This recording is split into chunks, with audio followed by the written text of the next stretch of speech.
Okay, so firstly, we're going to start off with the traditional territories acknowledgement. The University of Manitoba campuses are located on the original lands of the Anishinaabe, Cree, Oji-Cree, Dakota, and Dene peoples, and on the homeland of the Métis Nation. We respect the treaties that were made on these territories, acknowledge the harms and the mistakes of the past, and we dedicate ourselves to moving forward in partnership with Indigenous communities in a spirit of reconciliation and collaboration.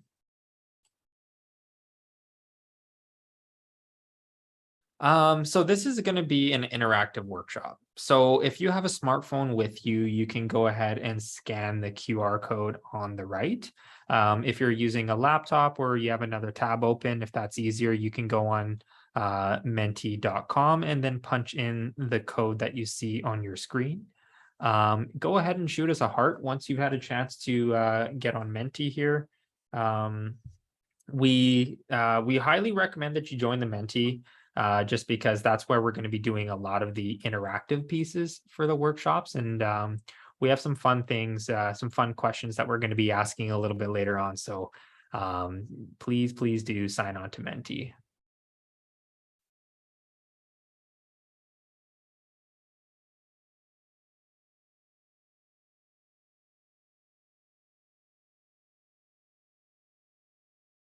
I just like seeing the hearts just floating around in there. It's pretty delightful. Yeah. Also, I just put the website also into the chat along with that code. Right now, the chat is mostly like closed down for messages, but we'll reopen it again during the question and period session at the end. Absolutely. And another nice thing as well, if you're unable to join on the Menti at the moment, or if some of your friends join a little bit later, there will be a key, a website link at the very top of every slide that has a question. So if you need to join the Menti a little bit late, you can do that as well.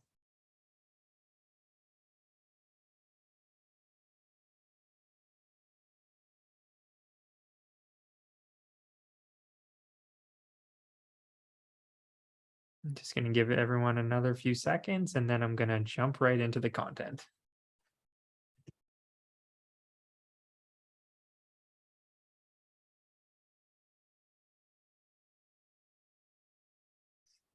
Okay, well, it looks like we have mostly everybody there. So what are we going to be talking about today? So this workshop, as we advertise, it's all about procrastination. So we're going to start off kind of defining procrastination. And we know most of you probably have a working idea of what procrastination is, hence why you're here. But we're going to give a little bit of a definition, which will help us be able to identify some strategies to help beat procrastination or get through it.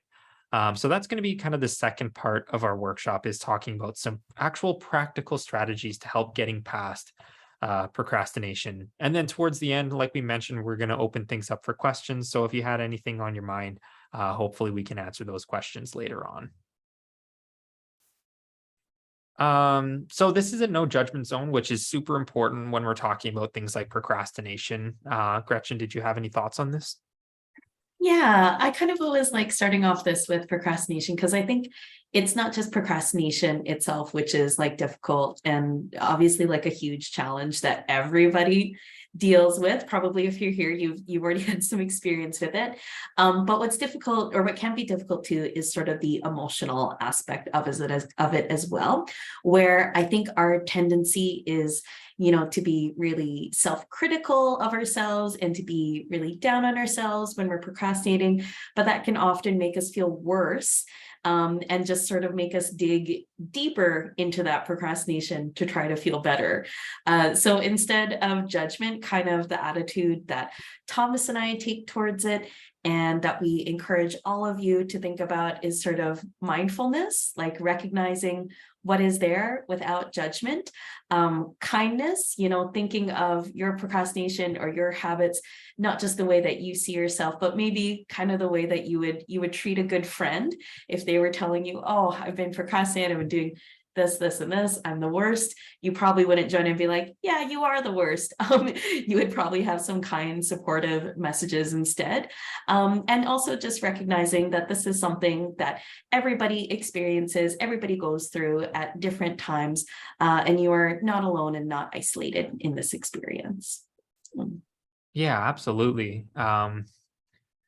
So moving into a little bit more of a practical piece here, what exactly is procrastination? I know a lot of people throw around that term.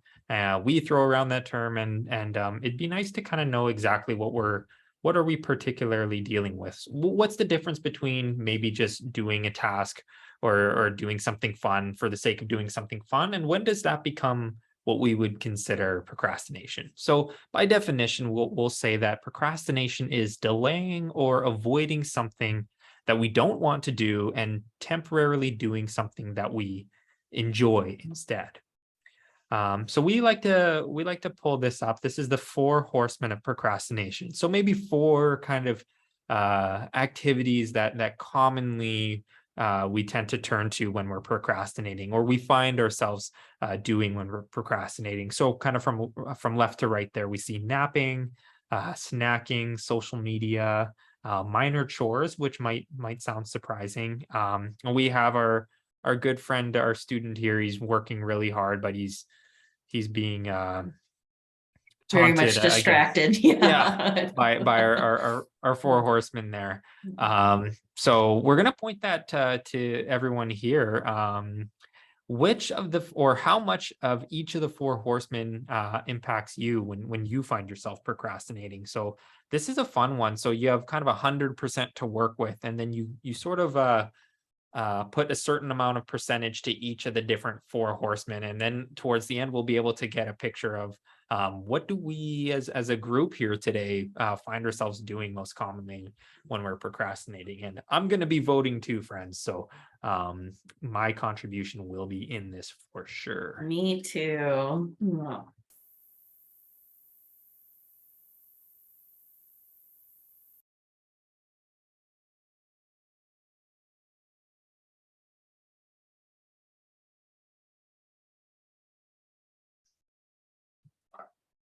I always like seeing these sort of change as we go. Like social media is very strong up there, I think, because it encompasses so many different things. Yeah, I'm not surprised to see social media as the number one winner of probably the worst thing to win at, but it doesn't surprise me one bit, especially considering, I mean, how many different social media platforms are there, right? Yeah. You take a break from Instagram and then you're on TikTok, and then you go vice versa, right? So yeah, I think social media just encompasses so many different things. Um, snacking and minor chores, kind of taking turns, definitely things that we do, but maybe not quite as much as just the easy pull out the phone, scroll on social media, just kind of that mindless activity. And napping, yeah, napping, I mean, sometimes it's easier just to say, heck it, I'm just going to go for a little nap, or a long nap. Who knows? Yeah, so I think most people have had a chance to vote so far. I'm not seeing any surprises here. Um, let's see. And as well, just because the four horsemen are only kind of four things, I'm wondering what other activities do you find yourself doing when you're procrastinating? I'm gonna vote on this too. But this one's not really a vote. This one is just come up with some words, come up with some ideas of is there anything else that maybe the four horsemen doesn't account for that you find yourself doing when you're procrastinating?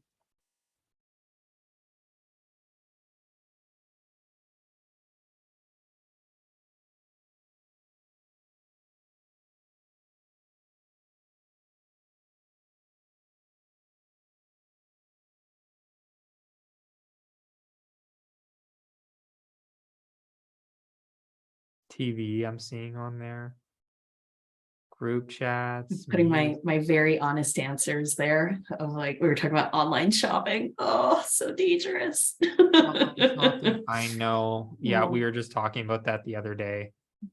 It's a dangerous one. The bad one. I'm surprised no one's put Netflix yet. Maybe that's what TV is. Yeah, there you Maybe go. that's where Yeah. the movies. I see movies. Yeah, maybe There you go. Yeah. watching videos. Basketball. That's good. Um, being sad. That does take time. That does take time. Yeah. I have trying to. had, when I've asked this question before, I had definitely have had like being sad and crying show up as once before, because it's a stressful time. It's a stressful time Mhm. of year. Yeah. Yeah, you feel Mhm. stuck. You feel kind Mhm. of like impending doom, right? And it can be overwhelming. I see Mhm. someone wrote daziness, so kind of feeling dazed, right? I think that that's Mhm.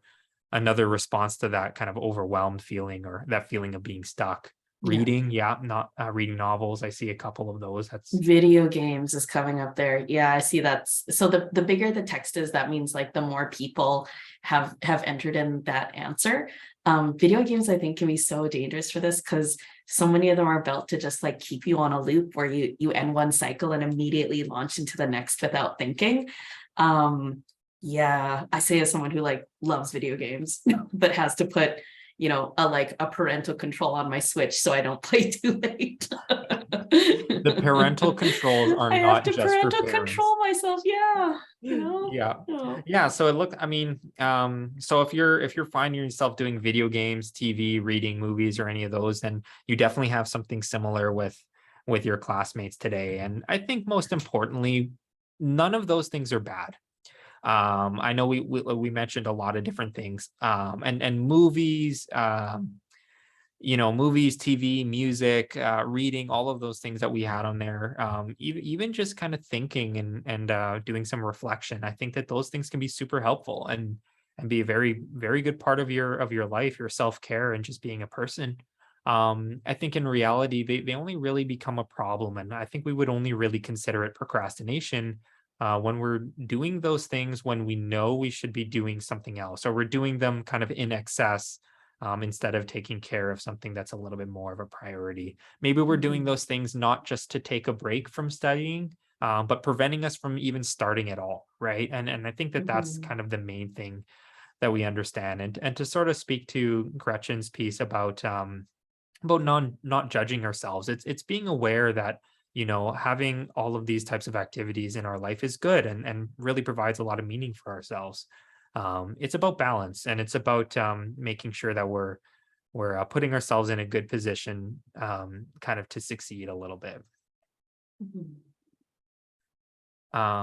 So kind of on the flip side of that, now we've kind of talked about what we tend to do when we procrastinate, what things impact us the most. Here we're going to be thinking a little bit about why do we procrastinate. So kind of what sort of reasons resonate with you when you think about reasons why you procrastinate. And this is one you can choose multiple ones. So you'll see some of your classmates will kind of vote for the same thing that you're voting for. mhm.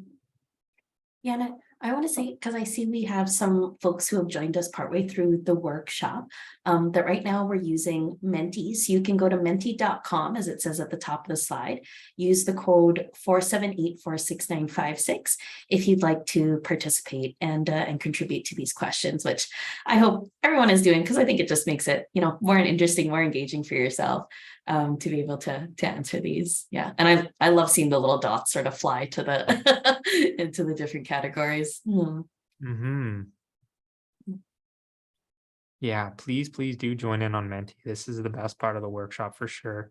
And it's looking like there's a few that are sort of consistently being voted for. So not feeling motivated, maybe anxiety, feeling the need to be perfect and not really knowing where to begin. Um, Having difficulty focusing, distractions, feeling overwhelmed. I think Mm, that kind of ties in with feeling anxious about it, right? mhm. Not getting started, I feel like is very much tied in with that as well. Yeah, and this lack of urgency, especially I think with university things where sometimes your deadlines are so far away, it can hard to feel motivated in the day to day or in the moment to moment to study and get work done. Yeah. Mm, Yeah. Yeah. So, if you're kind of voting for some of those popular answers there, a lot of your classmates are sort of feeling the same thing and interpreting procrastination in kind of the same way. mhm, So we've talked a lot about what exactly is procrastination, what we do when we're procrastinating, maybe why we feel or why we find ourselves procrastinating, I think it's time we start talking about some practical strategies that'll help us get through Mhm. procrastination. So, kind of in a nutshell, here is the list of five that we're going to be talking about today. So, some of them may look a little surprising. We're going to go into detail about each and every one of them, and then hopefully you can pull some of these strategies away and incorporate them into your day by day studying. So the first one we're going to talk about, well, before we get to that one, we want to know, think of a task that you've been procrastinating on. So maybe there's one that's been on your mind that you've been avoiding. Maybe it's a midterm, maybe it's an assignment you got to do. Maybe it's like a lab write up or something. We want to ask you, how long at minimum do you think that you can comfortably do this task? And you can vote for many.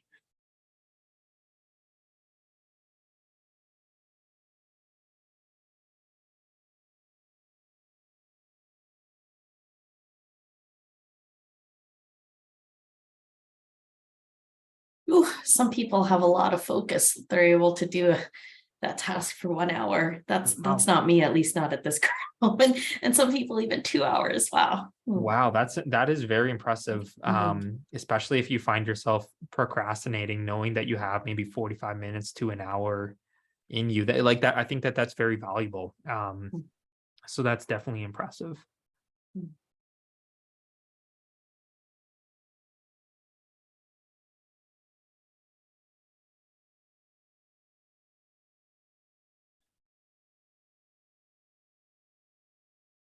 Yeah, so that's so we can kind of see that a lot of folks feel kind of between 45 minutes and an hour. They can do they can do a task for that long. Mhm. But at a very minimum, we know that we can do something for at least 2 minutes. And you might think 2 minutes, it's a very arbitrary number and a very small amount of time. And it is a small amount of time. And I think that there's definitely a good reason for that.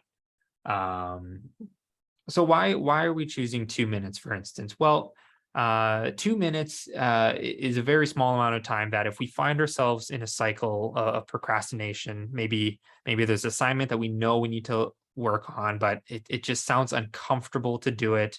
That feeling of discomfort is on our mind. So we find ourselves scrolling. We're on Netflix. We're doing all of those sorts of things, and our brain kind of equates that to a feeling of pain. Um, Gretchen, what are your thoughts on that and the chart we have on the board? Yeah, well, I sort of like how for some of the questions for like why do you procrastinate, that some people did pick, like even just the thought of studying feels painful. It's really interesting if we look at this chart, which is by this one author, James Clear, it sort of shows pain over time. And if you're thinking about it, if you're moving through that line, it's like the longer that you spend sort of delaying and procrastinating, the more pain that you experience at the thought of doing that task. When you get to that action line, that's actually when you start doing the task itself, and then you'll see that pain decrease. I would encourage you, if like if you're thinking even in the next week or so, even the next day, when you're starting task, if you try this 2 minute timer, just take note of a quick sort of check in with yourself. How are you feeling before you start the task? How are you feeling 2 minutes after, 5 minutes after, 10 minutes after? There's something very interesting that happens when we actually get started on a task that we're delaying, that the pain fades away, and then our brain sort of gets busy just focusing on the task itself. I am continually surprised by this every time I set a timer for myself and then it's done. I'm like, oh, that wasn't as bad as I thought it was going to be. It almost never is as bad as I'm imagining it's going to be in that time before I've gotten started. Mm, Yeah, 100%. And mm, if you even look just how quickly that perceived feeling of pain goes down, right? Because that mhm. means you're starting to do your studying, you're opening up your books, maybe you're looking at an agenda that you made for that specific task. And then you kind of move into more practical pieces and you sort of get immersed in the task. And I think in a lot of ways that's why that feeling of discomfort really goes away pretty quickly there. So this is just a nice little visual so you can kind of see just getting over that action line, just starting is quite truly the hardest part. And you don't need to commit Mhm. yourself to a 45-minute study block or an hour study block, because knowing that you're committing that amount of time might be contributing to the amount of discomfort or perceived pain that you might be feeling. So if you commit yourself to just at minimum 2 minutes, you might find it's even easier to access beginning your task.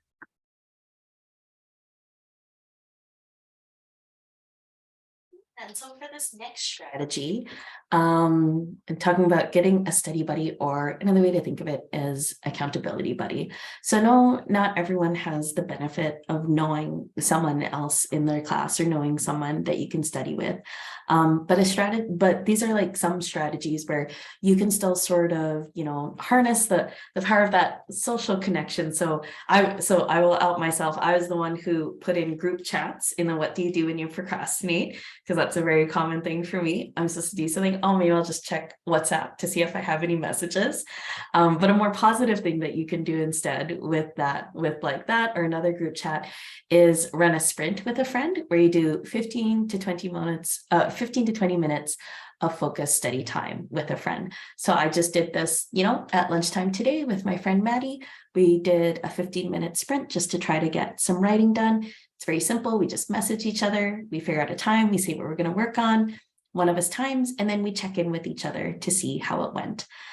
There's so many projects that I've gotten done, really, really big things. So thinking again back to the, reasons why people, were procrastinating, feeling overwhelmed at how large of a task is, kind of like with the 2 minutes, breaking down something to 15 minutes, that gives you a much more manageable chunk of time that you're able to repeat that doesn't feel too bad. I find it so helpful. There's so many things I could never have gotten done if I just said to myself, I'm going to work on this for 15 minutes.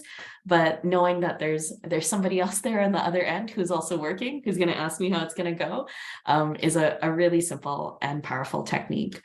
Even if you don't have the benefit of that, 15 minutes of real time, you can also just do a simple check-in. So telling somebody what you're going to work on and ask them to just text you later how it went. Even just that very small bit of accountability of knowing that, there's someone else who's going to ask you, who's going to be like rooting for you, can be hugely encouraging. I did a project once where my mentor said, okay, don't send me, your draft for the day. Just tell me how many words you wrote today. And that was enough to get me to writing, knowing, oh, at the end of this day, I'm going to have to tell Anita that I wrote something. I never just want to say I wrote 0 words today. You have someone else outside of yourself to answer to. And this last strategy here is just, again, very simple, just celebrating, sharing the small victories, letting a friend know not only when you've started or something or worked on, but also when you're just like working on something, when you've completed a task. I think for a lot of rewards or a lot of times when we feel like celebrating or sharing with people, it can be those really big things. I finished a paper, I wrote this test, I completed this course. But in the moment, those really big tasks or those really far away awards, they aren't really as motivating. And again, like the day-to-day moment of what am I going to do in the next 5 minutes, 10 minutes, or 15 minutes? So being able to share even just the smallest victories. I got started on this today. I worked on it for 15 minutes. I wrote 200 words. Those are the kind of motivations that can kind of build and give you momentum. And I think there's also something very powerful about not just being able to like rely on that support from other people, but being able to provide that support yourself as a friend. None of these are very energy intensive strategies, I would say. They just require that you connect with another human being, which is something that I think is always useful in learning, in university, in all spheres of life. I agree completely. And kind of with that said, now that we're talking about collaborating with our friends, maybe a classmate that's working on a similar project as you, at the present moment or till now, what do you do when you find yourself struggling with schoolwork, or who do you turn to? Is there someone that you turn to for support? Is there something you turn to for support? why don't we take this opportunity to share with our classmates here just kind of some of the things that have been getting us through some of the more tougher parts of school. Mm.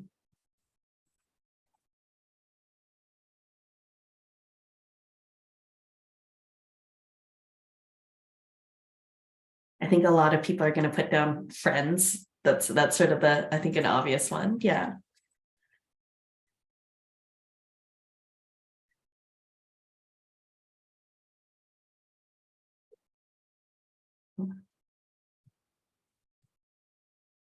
Oh, nice. And I'm seeing some other resources here. YouTube tutorial.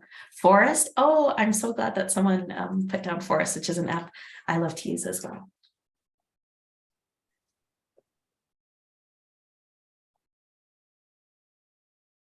Someone likes to get red panda gifts. That's me. That's me. I asked, you know, myself. I had my partner knows that when I'm having a tough day or when I have a tough time, he can send me gifs of red pandas, and that will be a lot of motivation and just a good hit of dopamine for my brain. Anything pet related, any pet video, cat videos, those are needed. Tutors, that's good. Oh, and someone else mentioned tutors as well. Nice. Yeah.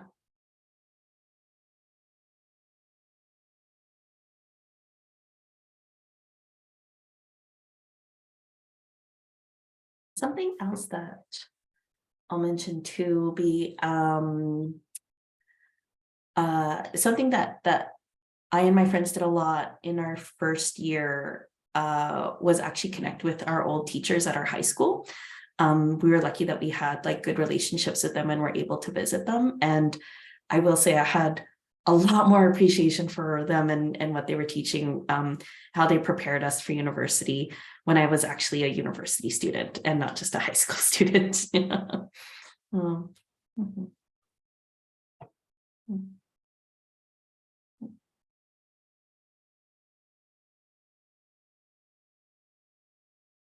Yeah, I think we've got a lot of, I think that's mostly everyone has Yeah. responded here. Yeah, that's awesome. Mhm. Thanks, guys. And it's good to see that we all kind of have some people or some things in place that even now we can turn to and continue to turn to get us through some of those tough moments for sure. And I know some people mentioned it as well as a somewhere that they've turned when they've been struggling with schoolwork. But for those who weren't aware or may not be aware, the Academic Learning Center has tutoring services available for students, much like we have workshops available where we talk about things like procrastination. They also have tutors available, and they have content specific tutors. So maybe it's a specific course or a specific subject within a course that you're having trouble with. They can work with you on that. Maybe it's more related to study skills and study strategies that you want some help with. They also can work with you on that, as well as probably their most well-known and popular service are their writing tutors. University writing can be much more difficult than our previous writing skills, and even for people who are very talented writers or much more experienced writers, even that adjustment can be quite challenging to university. So if you ever find yourself a little bit behind or just looking to take the next step up in your studying or in your writing, highly consider reaching out to the tutors at the Academic Learning Center. I can put a link to their services in the chat as well. Awesome. Yeah, I'll leave this QR code up for a couple seconds. So in case someone was frantically trying to scan that QR code, you have a little bit of time.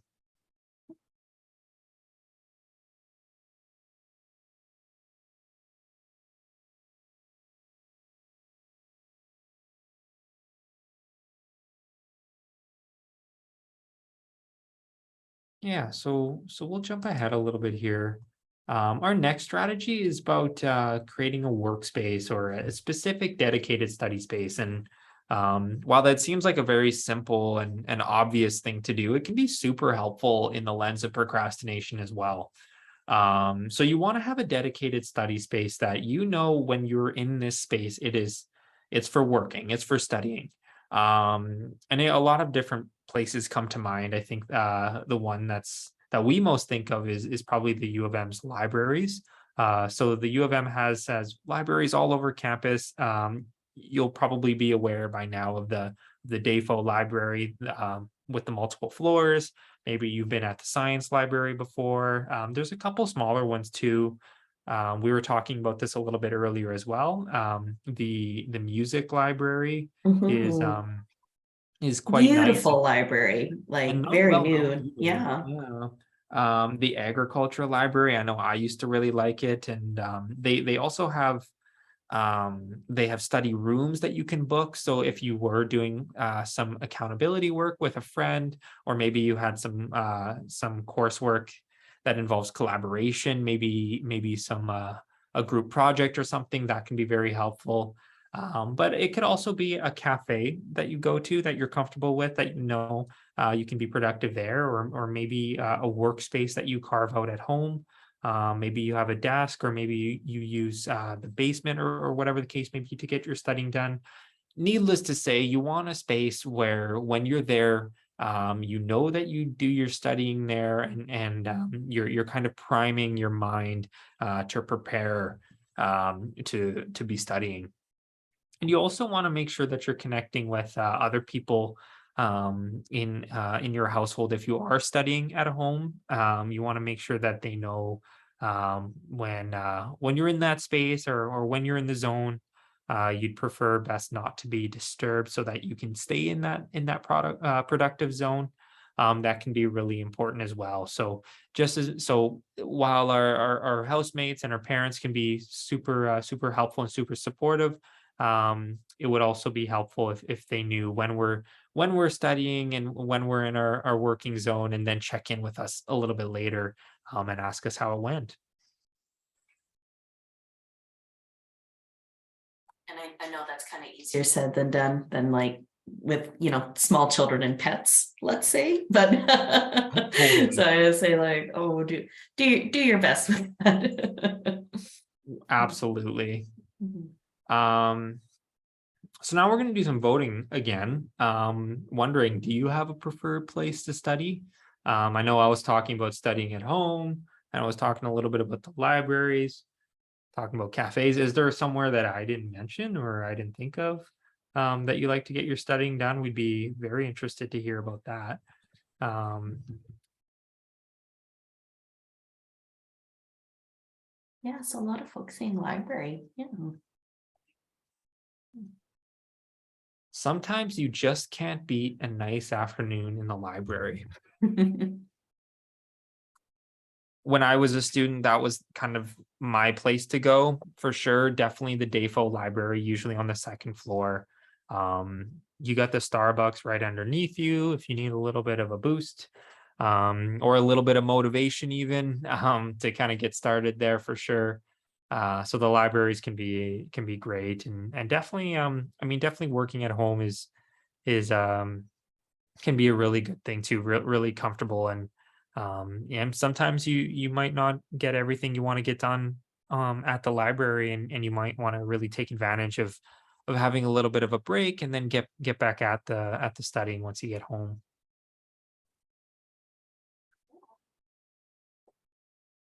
I don't know, Gretchen, where did you write all those many papers? I wrote a lot of them at the library, in the full library. And that's where I did like a lot of studying with my friends as well. Home is a bit tricky because my dad listens to sports games and he's the kind of person who likes to cheer at the top of his lungs when he's really into a game. So I do remember having times when I'm standing for midterms. My dad is yelling at the TV and he's so excited, and I'm just like packing up and like I'm gonna go study at my friend's house. So I hope you don't have similar experiences to that. But like as I got further in university too, I ended up using more of those smaller libraries like St. John's College and yeah, music library, definitely architecture, just because they were more out of the way and a lot quieter, and sometimes it could be hard to find a spot at Defoe. Yeah, but I think Thomas, you might have asked this question before in a previous workshop, like, do you prefer silence or like ambient noise or music? I'm the kind of person who likes to listen to music when I study, or when I'm working on things. So which maybe isn't everybody's jam, but a library can offer some of that nice background noise. Yeah, I'm one of those people, I like the silence. It depends on what I'm Mm-hmm. doing though. If Mm, I'm writing words, I prefer the silence because I find that music, even if it's just like no lyrics, just like instrumentation, I still find it kind of distracting. I don't know. mhm, It's just kind of the way my brain works. mhm, So the second floor Defo was always really good for me. mm, But if I was doing something like more math related or even just more conceptual, where I don't necessarily need to be writing per se, I found that ambient noise, music, first floor Defoe you can think of was good. So I for me it kind of depends on the task. mhm. Um, That's a good way to think about it too. Yeah. yeah. Mm, So mhm. there was a lot of variety in my degree, I will say. So but yeah, so no, not surprised to see library and home kind of one two, it normally is. Yeah. Just kind of sliding right along here. Yeah, so I'm going to talk about sort of this next chunk of building steady habits. So one of the things that I like to think about a lot is sort of how I think we kind of have this mistaken idea of how motivation and willpower works, that we think, we get up the energy or willpower to do something and then we do it, which is not actually the case most of the time. And our motivation and willpower can change every day just depending on, how well we slept that day, like how sunny it is outside. So how can you make sure that you're studying consistently and regularly? Part of the way to doing that is to not just create a study schedule, which is, I always think of like, that's kind of a map of where you want to go, what you want to do, but building up a study habit, which is more like the vehicle or the car that's going to make sure that you actually get where you want to go. They actually do the thing. These are two very simple tools for building up habits, like alarms, using a daily checklist. There are tons of features probably already built into your phone, even if you didn't download, any fancy habit tracking apps, that would help you form good, small daily habits. Can we go to the next slide? Yeah, so this is sort of my argument or my sort of self, or okay, why bother building up habits? A lot of times I think of habits as helping you do good things automatically. I'm a very big fan of being able to automate processes, of having stuff just like run in the background with me having to consciously think about it or pour effort into it. Really small habits build up over the long term. And in university, it's definitely the long term that you want to think about. It's not just about, a small quiz or a small test or assignment. It's thinking about the whole term as building up to like usually final exams at the end of term. Hopefully where you are like, at the beginning of September is, by the end of it in December, you've probably built up your capacity to focus on things, to work on things, and you just have a lot more knowledge and ideas of what the expectations are for studying at the university level and how you need to adjust your learning to meet those expectations. Other reasons I really like habits is that you don't have to think about them. Again, I would rather have like, just brush my teeth, for a very simple example, automatically, and be able to free up my mind to think about things that I actually do want to think about. And just like having a system of habits, I'll say it can really help you chip away at large tasks just 1% at a time. So again, for that thing of feeling overwhelmed by how big a task is or not knowing where to get started, it's really just, being able to work at things like little by little. Yeah. And yeah, and sort of the sort of big thing I would say about habits is like why bother building up habits or a good system of study habits? Because good habits make positive actions easier and more automatic after you put some initial effort in.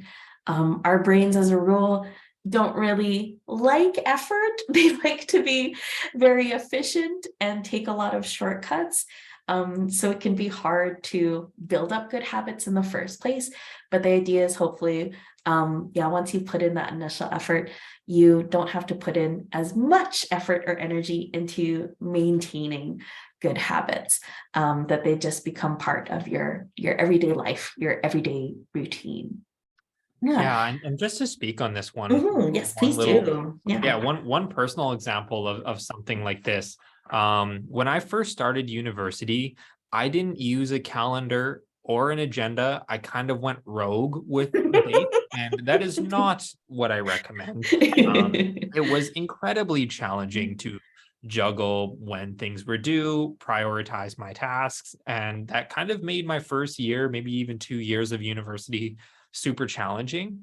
Um, and so it took me quite a bit of work and effort to start using like a Google Calendar, color code things, put in notifications, and it kind of felt strange and it felt weird. But as I started doing that a little bit more every term for every course, I found that I knew exactly what type of notifications I need, Mm, when I need them, that type of mm, thing. So so that habit was super helpful. It kept me so much more organized, and it helped me be so much more stress free, and I could focus not just when is this due, when is that due, like Gretchen was mentioning, that can take up some of our mind. I was able to focus on the actual task I was working on because I knew that I had a schedule in place that was going to keep me on track sort of automatically.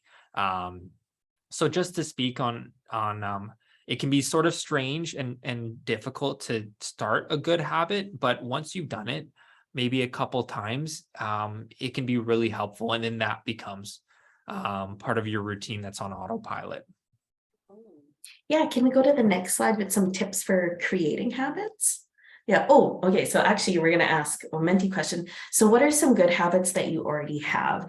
And part of the reason we ask this is that it's easier when you're starting a new habit if you connect a new habit to an old habit, to part of your routine already. So, if you're trying to figure out, when is a good chunk of time where you want to sit down and study, think about how does that fit into the routine and the flow of your day. So yes, you can enter in some good habits.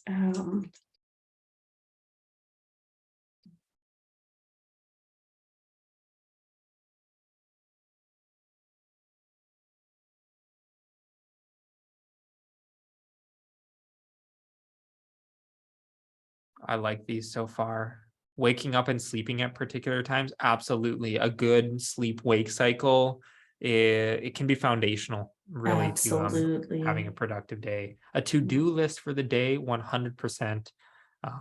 Even if it's just something on your phone notes before bed, that can be so helpful in keeping us on track for the next day.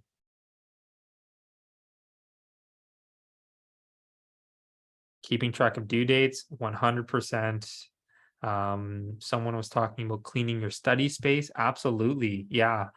Um, important dates, class notes, having a calendar. Yeah. I mean, I guess a lot of people sort of relate to what I was talking about. Just having a calendar and knowing that you have those dates in there just frees up some memory for other things as you go, instead of kind of pressuring yourself to sort of keep them present at mind.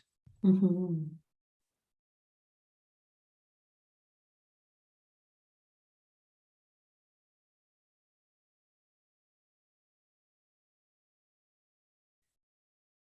Nice. Talking This about, is great. These are really yeah. good answers. Yeah. Yeah, absolutely. So keep doing these things. These are awesome. These are things that are going to kind of keep propelling you forward, and hopefully you can add some strategies to these really good habits that you already have. So here's some tips that you can use for creating a study habit. And some of these go along with your dedicated study space. So as I was saying about willpower, don't rely on willpower to manage distractions. Turn things off or lock them down. So someone already mentioned the Focus app Forest. There's also other examples, some paid, some unpaid, like Flora or Freedom or Pause. There are other ways to do this too. Like some people, talk to students over the years that sometimes they'll put their phone into airplane mode when they're studying. They'll put it in another room. They'll give it to somebody else to hold on to. There are lots of ways to sort of lock down those distractions. Other tips for creating a study habit can be trying to do the same things at the same time in the same place. Our brains like consistency. They like, relying on that habit and routine. Creating a personal ritual, or if we're thinking the language of like habits, it's sort of your cue, your signal to get you into a studying state of mind to get started. So some examples are like making tea, putting on music if you have a good study playlist for yourself, or maybe making the space quiet for yourself, depending on what you need.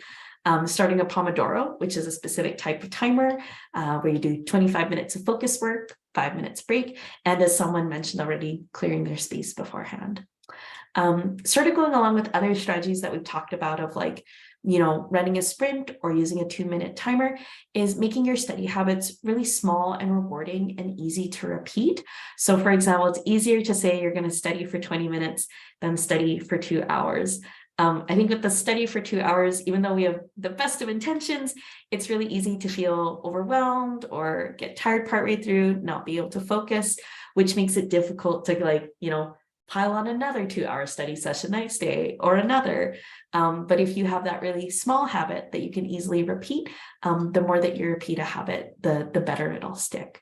And really going along with that idea of just focusing on the 1% at a time, remembering that a little bit every day goes a really, really long way. Again, we want to kind of stay away from those times when we're cramming, when we're trying to take in tons of information before a test or exam, and instead being a little bit more consistent every day, putting in a little bit of that work every day. Yeah, and there's a really great book called Atomic Habits, where a lot of this information about habits is drawn from. Yeah. Okay, I'll pop the link for this into the chat as well. Yeah, if this is a great chart by a sort of like blogger artist called Alex Vermeer.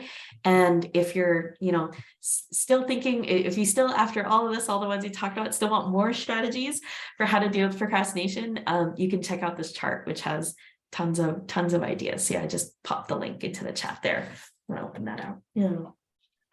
Yeah, and Yeah, you want to walk us through this? Yeah.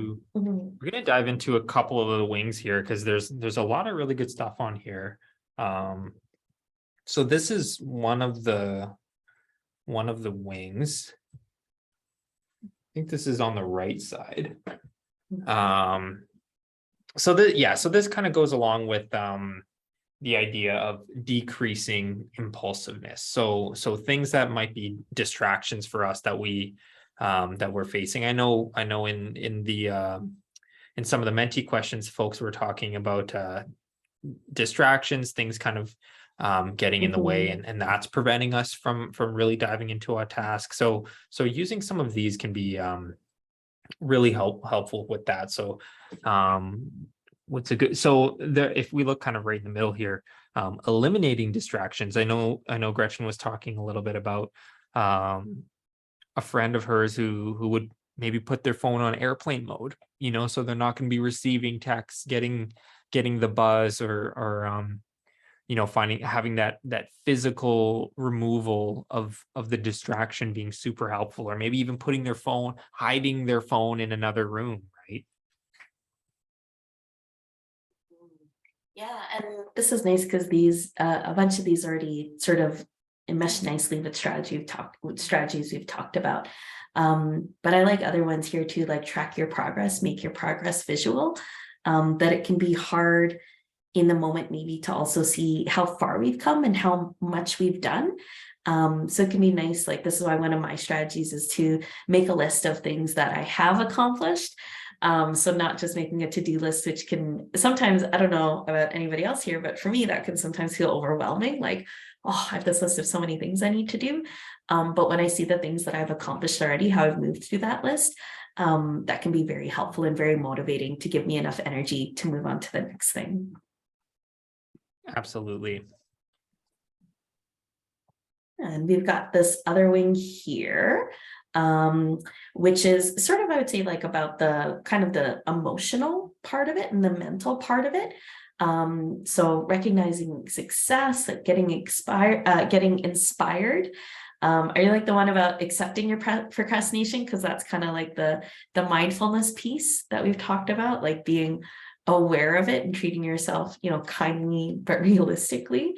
And the getting inspired part, this is kind of funny. So one of our colleagues, another advisor, Amanda, so she says that what she would try to do is kind of, when she's trying to get rid of a bad habit, it's not that she would completely take it out, but she would try to replace it with a healthier habit.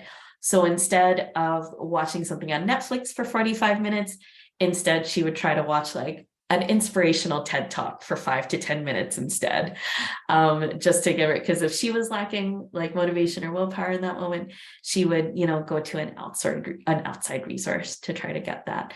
And that was a strategy that I always liked.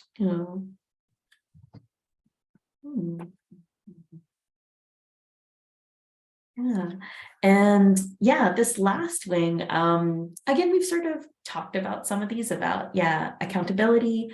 But I really like these ones too that are thinking about like, your energy and what actually motivates you. So it can be, kind of like the little rewards that we're talking about, the things that move you to take action the next 5-10 minutes. But as it says here about sort of like finding your passion is figuring out, okay, how does, the task that I'm doing right now, which might be unrelated to my big goals, how does it actually relate? I know, so Thomas and I, interestingly, we kind of come from different parts of academia. I started off as like, an English major. I still really love English, but I also very much like science. Thomas started off in engineering, more science-based, but also a very creative person. And what we both see is a lot of students who are maybe struggling with like either their math course or their written course. But everyone has to do one as part of their degree requirements. And I think something that can be helpful is even with a course that you really don't like, where you don't have a lot of internal motivation, is to see how can it be connected to your bigger goals or the things you're passionate about, or what is it that you can actually take away or learn from that, of doing something that maybe is not as comfortable or doesn't come as easily to you. Yeah, do you want to speak to that, Thomas? Yeah, no, Or one of absolutely. the other strategies? Yeah. Well, and just to speak to that one, especially doing a course that maybe it's not really part of our major or our minor, or we're really just doing it to get it done for a requirement. Knowing that that is an important piece of a larger puzzle can kind of frame it in our minds so that we can really find some more motivation behind that course and find your why, so to speak, in as it relates to that course. And if you really are having a hard time kind of getting going with it, kind of that mental framework can really help propel you a little bit more forward. I like the creating a reward, and I know we talked about that a little bit. I think Gretchen, yeah, I think you mentioned a few times already, kind of celebrating small victories, or celebrating even just the accomplishment of a bigger task, and or a smaller task that kind of works towards a bigger task. So many times we think about, we'll write, maybe we're doing a writing course and we'll finish up a thesis, and that's a big part of it. But we'll say, well, I didn't write a body paragraph today. I'm nowhere near done. You know what I mean? And we can really put ourselves down when we start thinking like that. But if we think about celebrating the accomplishment that we've actually completed, we can really use that to propel us forward. And it can also make revisiting that assignment the next day a little bit easier, because you're kind of leaving it on a more of a positive feeling. You have a little bit of momentum instead of telling yourself, well, you know what, that was nothing, I haven't done anything yet. So I think just the way that we're phrasing our victories and our celebrations as steps towards a larger goal can be super important and increase the value for sure.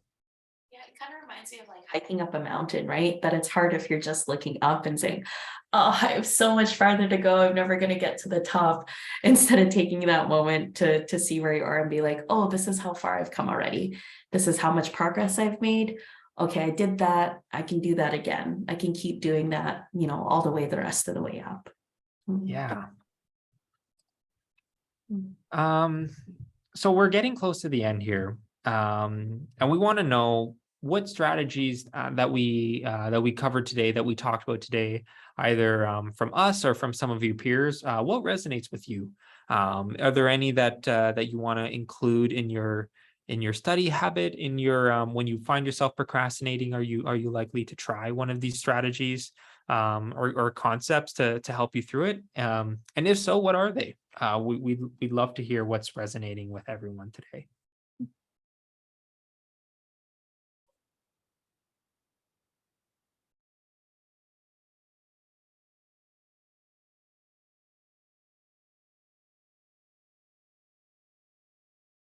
I was coursing or some results pop already. Yeah, using calendar. So Thomas, thank you for sharing your story as always about your experience before using a calendar and My afterwards. Yeah. the humble progression of discovering Google Calendar, an important Yeah. invention and an important discovery. Yeah, so I think study groups, study buddy, yeah, study habits, using yours, that 2-minute timer, having a clean and clear workspace. Yeah, that's just on a very functional level, right? Like, yeah, you need the space to do the things. Yeah, maybe not relying on motivation as much, but relying on more building a study habit.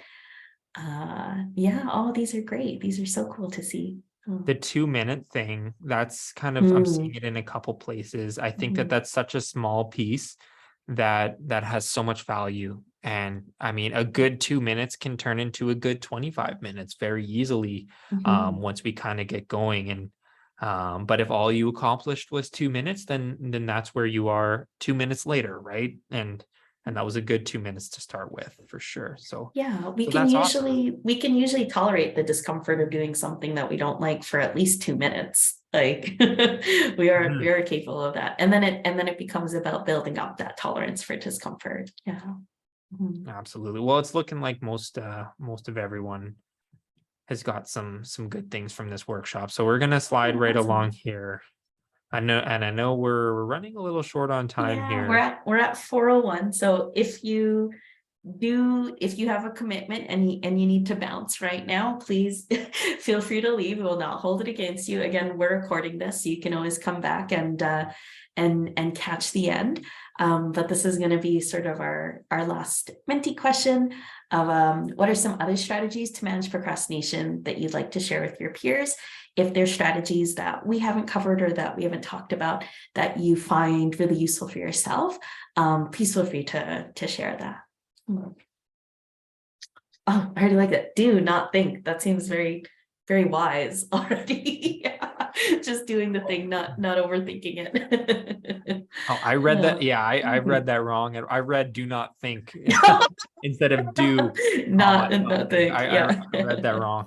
Uh, yeah. And Um, someone hold you accountable, however, we're taking small yeah. steps. Yeah, absolutely. Have someone yeah, it's just so it never ceases to amaze me just how much having someone asking you how it went, or checking in on you, like Gretchen was mentioning, how much that can be a game changer when it comes to doing especially a course or a task that really has been a challenge for you.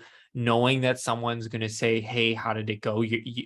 Sometimes that can be all you need to really push yourself to start working on a Mhm. tough task. I really like these next few M&Ms. ones. Yeah, M&Ms. Nice. That's great. That's so, again, I love that granular, yeah, small reward for like each small step.